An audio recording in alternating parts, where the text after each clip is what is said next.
Gina Russo joined our board in 2017. She was actually chair of this event for several years. Her passing was a shock, really, to all of us because it happened very quickly. Not too long, actually. It was the day before our board retreat, April 25th. And our board retreat was April 26th, so I'll never forget that date. Thank goodness, one of our board members, Reverend Kirsten Swanson, was there to help us kind of process everything before we got into the business of our board retreat. I want to call up Ron Russo, Gina's husband, to say a few words.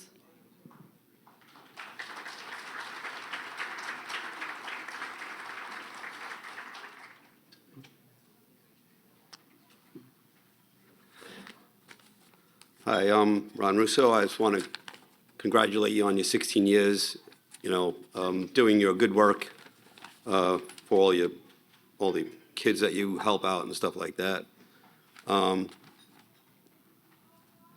Thank you for all being here today to honor my beautiful wife, Gina. Standing here is one of the hardest things I've ever had to do.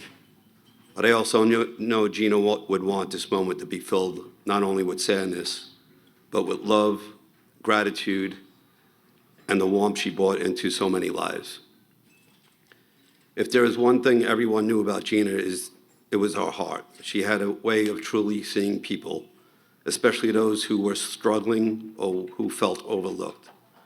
Where others might have walked past, Gina stopped. Where others might have hesitated, she stepped forward.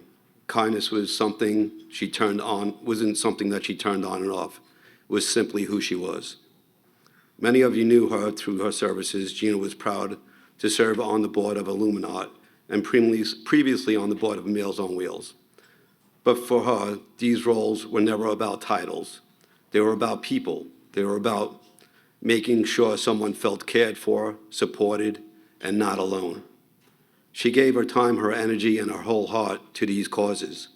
She believed deeply that communities are built through compassion, through showing up, through helping quietly, and through lifting others when they needed it most. And what made Gina so special was that her generosity didn't stop when the meetings ended. At home and everyday life, she was the same loving, giving person. She checked on her friends. She helped without being asked. She made people feel seen and valued in a way that was uniquely Gina. Mostly of the good she did, she never talked about. She wasn't looking for recognition. In fact, she would probably be a little embarrassed hearing all of us praise her like this.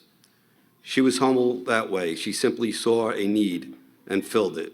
The truth is, the world feels a little quieter without Gina in it, a little less bright. But what gives me comfort, and I hope it gives all of us comfort, is knowing her kindness didn't end with her passing.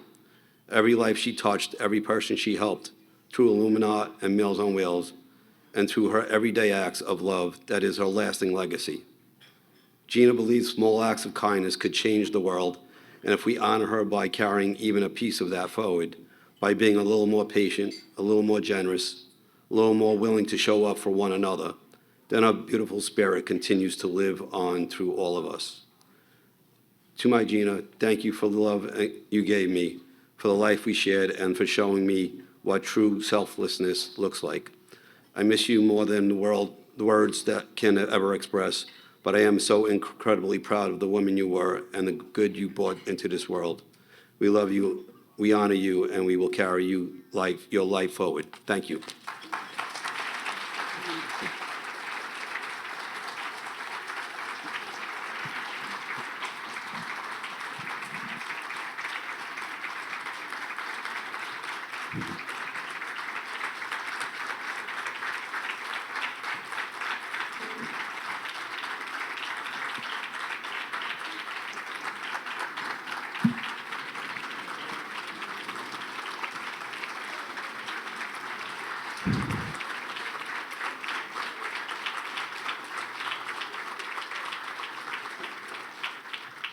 And I have to say, what I miss most about Gina is that every once in a while, probably every few weeks or so, she would call me and say, "Oh, I have an idea.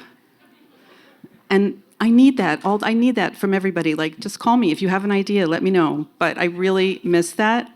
Gina got on our board, as Ron said. She was on the board of Meals on Wheels, and I was at their event, and she was running around selling raffle tickets, and she wouldn't let anybody say no.